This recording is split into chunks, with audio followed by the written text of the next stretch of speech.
अब देख रहे हैं एक, ये जो अब नेक्स्ट टैग एक देख रहे हैं हम, छोटा सा एक टैग है, इस टैग को हम देख रहे हैं। इस टैग का कोई ज्यादा काम नहीं है। ये टैग तुम्हारा आता है किसके अंदर, ये टैग तुम्हारी स्ट्रक्चरल टैग के अंदर आ जाती है।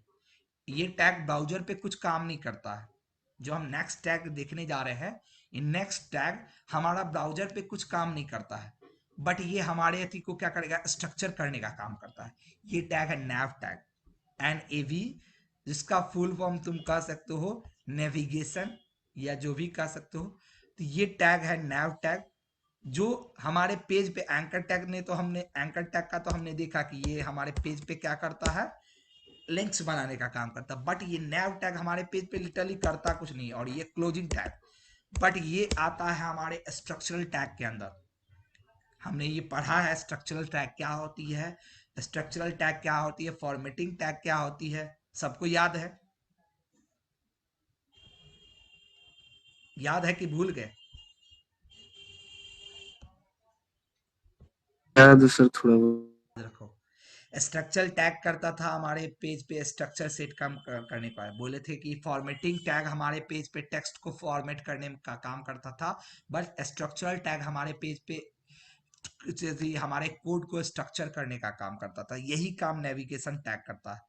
ये क्या करेगा, जनरली हमारे जितने भी नेवी एंकर टैग है, ऐसे अगर मल्टीपल एंकर टैग हमारे जनरेट हो गए, तो इसको कंटेनर प्रोवाइड करने का काम करेगा। मैं इसको क्या करूंगा, एक nav टैग में क्लोज कर दिया, और nav टैग में इसको मैंने यहां से क्लोज कर दिया। ये nav टैग में तुमने इसको क्लोज कर दो तुम, nav टैग में। अब ये एक स्ट्रक्चर थी तुम्हारा, एक कंटेनर बन गया। अब जितनी तुमको एंकर इसमें डालनी है, एंकर डाल दो, और इसको तुम कहीं एक उठा करके सबसे टॉप पे रख दो। जनरली टॉप पे तुम नेविगेशन देखते होगे हर पेज के, तो टॉप पे भी टॉप पे नेविगेशन डाल दो। जैसे इन सब पेज के भी तुम देखोगे, अगर ATPLC का भी तुम अगर देखोगे, या किसी भी वेबसाइट की देखोगे, तो वहां भी यही काम किया हुआ है। वहां भी यही काम किया हुआ है कि ऐसे ही एंकर टैग्स है, एंड देन उस एंकर टैग, ये जो देख रहे हो, यहाँ भी वही काम किया गया हुआ है डिफरेंट एंकर टैग को। तुम अगर देखो इसको, मैं इसकी राइट क्लिक करके मैं, अच्छा ओके, राइट क्लिक करके मैं व्यू पेज सोर्स करता हूँ, तो देखो ये यहाँ भी देखो कहीं कहीं होगी। एक मिनट। ओके, यहाँ डिविजन्स के थ्रू है, बट कोई इशू नहीं।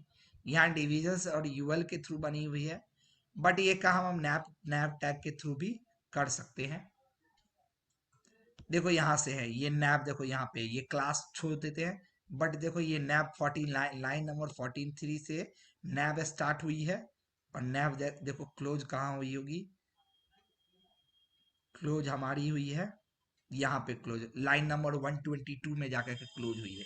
लाइन नंबर 43 से स्टार्ट हुई थी, और लाइन नंबर 122 में क्लोज हुई थी। और इन्हीं के बीच में सारी चीजें है, देखो इमेज गैलरीज, फिर हमारा जो सारा कोड देख रहे हैं, video resources, upcoming events, our introduction vision, about देख लो, अबाउट है यहाँ पे। तो सारा एंकर टैग जितने भी एंकर्स है, सारी इसी के अंदर में है। अभी अलग अलग है ये, बूट स्ट्रैप का कोड है, तो उतना समझ में नहीं आएगा मे बी, बट ये चीजें है। तो nav टैग एक क्या करता है, बेसिकली हमारा कंटेनर प्रोवाइड करने का। अब तुम जो तुम्हारी क्वेश्चन थी अंकुर, इस पे तुम क्या कर सकते हो, इसको आईडी दे दो, या अब चलो हम क्लास देखते हैं।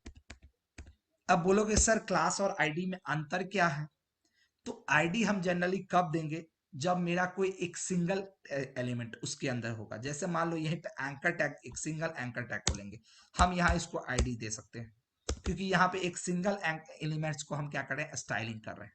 एक सिंगल HTML एलिमेंट को हम स्टाइलिंग कर रहे हैं, तो हम यहाँ क्या कर रहे हैं, एंकर टैग दे करके आईडी दे करके काम कर सकते हैं। बट अगर मान लो कोई मेरा ऐसा कंटेनर है, ऐसा जिसके अंदर मल्टीपल्स तुम्हारी HTML एलिमेंट है, तो वहां पे हम क्या करते हैं, आईडी नहीं दे करके उसको क्लास देते हैं।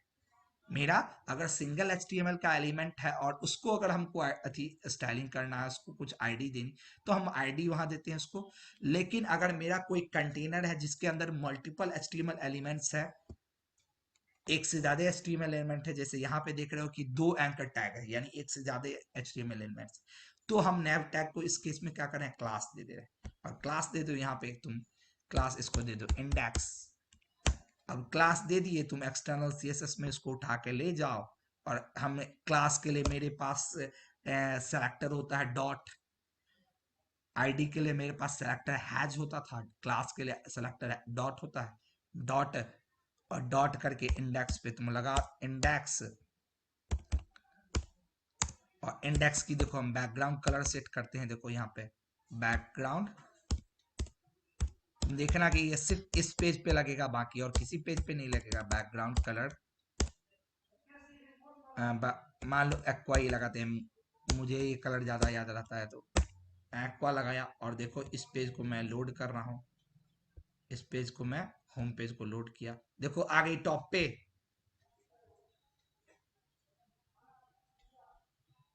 Yes sir. हम एक काम करते हैं, कहाँ गया, हेलो पेज को नहीं रख करके हम इसको एक ही नाम, यस सर। तो ऐसे करके तुम देख रहे होगे कि नेविगेशन ऊपर में बनते जा रहा है। ये ऐसे ही नेविगेशन एक के बाद एक के बगल में एक के बगल में, नैव टैग के अंदर में तुम ऐसे ही और भी कुछ डाल दिए तो इस पे बन जाएगा। मान लो यहाँ पे एक और हम नेविगेशन डाल देते हैं होम के नाम से, एक और नेविगेशन मेरा चला गया लिटरली होम के नाम से। अब इस पे होम पे बोलोगे कि सर क्या लोड करेगा, तो कुछ नहीं, होम पे बोलोगे सर क्या लोड करेगा, तो होम पे तुम या तो तुम हैज लगा करके छोड़ दो। हैज का मतलब होता है कुछ नहीं, एम्प्टी है, वो अपने खुद को ही बार बार लोड करेगा। और नहीं तो तुम index.html लिख दो, क्योंकि होम पेज पे तो इसको खुद को ही कॉल करना है, या तो index.html लिख करके रख दो। अब देखो ये क्या करेगा, जैसे हम यहाँ पे होम, ओके, यहाँ पे मैं हेलो को हटा करके होम कर रहा हूँ, होम कर रहा हूँ। एक और काम करते हैं, हमारे स्टाइल का बहुत ज्यादा साइज बढ़ गया है, इसको ये दे देते हैं, हमारी साइज घट गई। देखो हमारा और क्या कर सकते हैं, मार्जिन हम लोगों ने पढ़ा हुआ है, तो मार्जिन हम क्या कर रहे हैं, मार्जिन इस पे लगाते हैं, या पैडिंग हम लगा सकते हैं, कुछ भी। पैडिंग हम मान लो पैडिंग हम बोलते हैं, पैडिंग राइट हम लगाते हैं एक साइड से, कि राइट साइड से आपको क्या करना है, पैडिंग पैडिंग हमको दे दीजिए। पैडिंग कितना दे दीजिए, 10 पिक्सल की पैडिंग मुझे राइट से दे दीजिए। देखो सबके बीच में एक अलग से स्पेस हो गई, हमारी एक अलग सी स्पेस हो गई। एक काम करते हैं, हम पैडिंग को सब साइड से ही रख देते हैं, चारों साइड से पैडिंग 10 पिक्सल की चले जाए आपके पास, मेरे पास। देखो ये चारों साइड से हमारा क्या हुआ, पैडिंग हमारा ले लिया। तो एंकर पे गया, यही पैडिंग तुम इस पे लगा दो, इंडेक्स पे लगा दो, ये पैडिंग इंडेक्स पे लगा दो तुम, तो इंडेक्स पे तुम्हारा। अब यहीं पे बोलोगे कि सर इंडेक्स वाले एंकर पे क्यों नहीं लग रहा है, तो यहाँ पे एक क्या होता है, फिर एक प्रॉपर्टी फिर आती है यहाँ पे कि डॉट इंडेक्स के बाद भी तुमको क्लास के केस में तुमको अगर किसी क्लास के किसी स्पेसिफिक एलिमेंट पे आईडी प्रॉपर्टी लगानी है, जैसे इस क्लास के अंदर में इस class ID index class ID के अंदर बहुत सारी एलिमेंट होगी, बट तुमको किसी स्पेसिफिक एलिमेंट पे लगानी है, तो उस एलिमेंट का नाम है इंडेक्स ए। अब ये क्या करेगा, इसके अंदर मैं जो भी स्टाइलिंग करूंगा, इसके अंदर वो सिर्फ इंडेक्स के एंकर पे लगेगा, वो बाकी और किसी एंकर टैग पे नहीं लगेगा।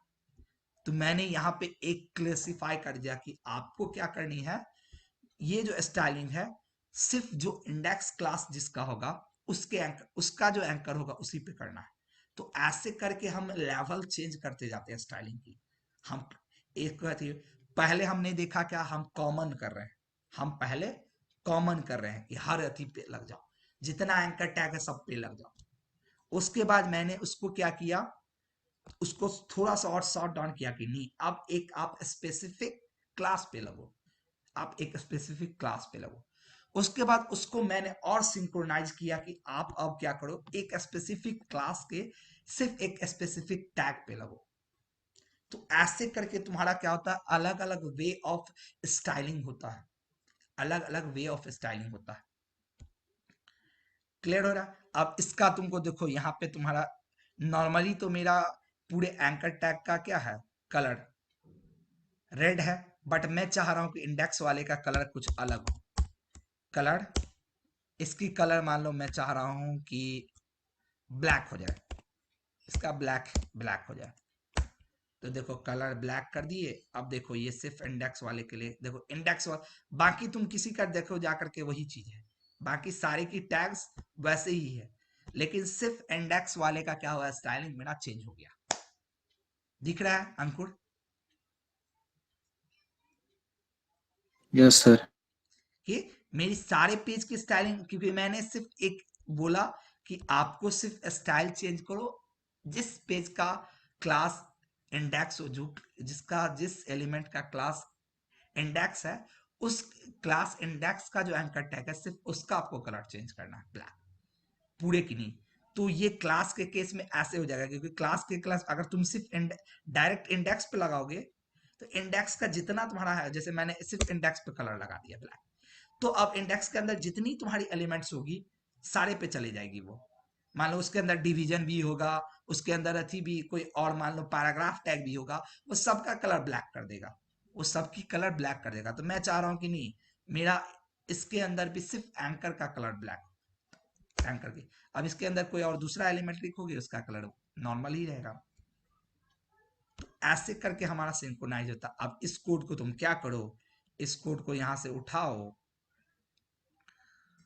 और इस कोड को उठा करके हर पेज पे पेस्ट कर दो। एक मिनट मैं एक काम यहाँ से, हाँ, इस कोड को यहाँ से उठा करके, नेविगेशन बार ऐसे ही बनता है नेविगेशन बार, इस कोड को तुम उठा करके, अब चूंकि यहाँ पे क्या है हमारा HTML के अंदर ऐसा कोड रिप्लिकेशन का नहीं, हम CSS के अंदर तो एक्सटर्नल CSS यूज करके कोड रेप्लिकेट कर लेते हैं, बट CSS HTML के अंदर ऐसा कोड रिप्लिकेशन का है। इस कारण हमको सेम कोड को हर जगह पेस्ट करना पड़ेगा, हमको सेम कोड को हर जगह पेस्ट करना पड़ेगा। ऐसे ही हम हर जगह इसको पेस्ट किए, इस पे hello.html पे भी कर लिए, अबाउट पे भी हम जाकर के अबाउट पे भी कर लिए, देखो हम अबाउट पे भी कर लिए।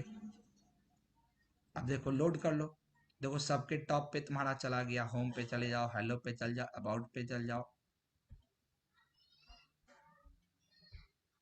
क्लियर हो रहा है साहब कैसे नेविगेशन बन रहा है?